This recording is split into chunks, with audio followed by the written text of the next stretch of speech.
വചനം മുമ്പിൽ വെക്കേ, വേറൊന്നും വേണ്ട. ബൈബിൾ തുറന്ന് വായിക്കേ. പരിശുദ്ധാത്മാവ് വചനം ആത്മാവും സത്യവുമായതുകൊണ്ട് അത് പ്രവർത്തിച്ചോളൂ. അത് ഇരുന്ന് വായിച്ചാൽ മതി. പരിശുദ്ധാത്മാവ് തക്ക സമയത്ത് തക്ക ഇടങ്ങളിൽ നമ്മളിലൂടെ ആത്മാവിന്റെ പ്രവർത്തനങ്ങൾ പരിശുദ്ധാത്മാവ് നടത്തിക്കോളും. നമ്മളൊന്നും ചെയ്യേണ്ട. അതാണ് ഞാൻ പറയുന്നത്. നമുക്കുള്ള ഒരു ആശങ്കയുണ്ട്, എനിക്ക് പറ്റോ, എനിക്കുള്ള കഴിവുണ്ട്, ഒന്നും വേണ്ട, ഒരു ആശങ്കയുടെ ആവശ്യമില്ല. ദൈവമാണ് വിളിച്ചതെങ്കിൽ ദൈവത്തിന് വേണ്ടി ഒരു മെച്ചപ്പെട്ട ദാസനാകാൻ ഒരു കരുത്തെടുത്താൽ, ഒരു തീരുമാനമെടുത്താൽ, നിന്നെ എങ്ങനെ മാനിക്കണം എന്നുള്ളത് കർത്താവിനറിയാം. ഇന്നോളം സുവിശേഷത്തെ മാനിച്ചവനെ, യേശുവിനെ മാനിച്ചവനെ യേശു മാനിക്കാതിരുന്നിട്ടില്ല. ദൈവത്തെ മാനിക്കാൻ തയ്യാറാണോ? നിശ്ചയമാണ്, ഉറപ്പാണ് പ്രിയപ്പെട്ടവർ. അതുകൊണ്ട് നമുക്ക് ഇനി സമയമില്ല, കളയാൻ സമയമില്ല. അതുകൊണ്ട് വചനം പറയും, നിങ്ങളുടെ സമയം വെറുതെ കളയരുത്. നമുക്കിനി സമയമില്ല, ഒരു മിനിറ്റ് നമുക്ക് കളയാനില്ല. എല്ലാ നിമിഷവും ഈശോയ്ക്ക് വേണ്ടി ചിന്തിച്ച്, യേശുവിന് വേണ്ടി ചലിപ്പിച്ച്, യേശുവിന് വേണ്ടി ജീവിതത്തിന്റെ തീരുമാനങ്ങൾ ക്രമപ്പെടുത്തി.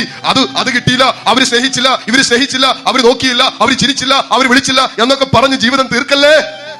അതിനേക്കാൾ ഉന്നതമായ ഒരു വിളി സ്വർഗം പരിശുദ്ധാത്മാവിൽ എനിക്ക് നിനക്ക് തന്നിട്ടുണ്ട്.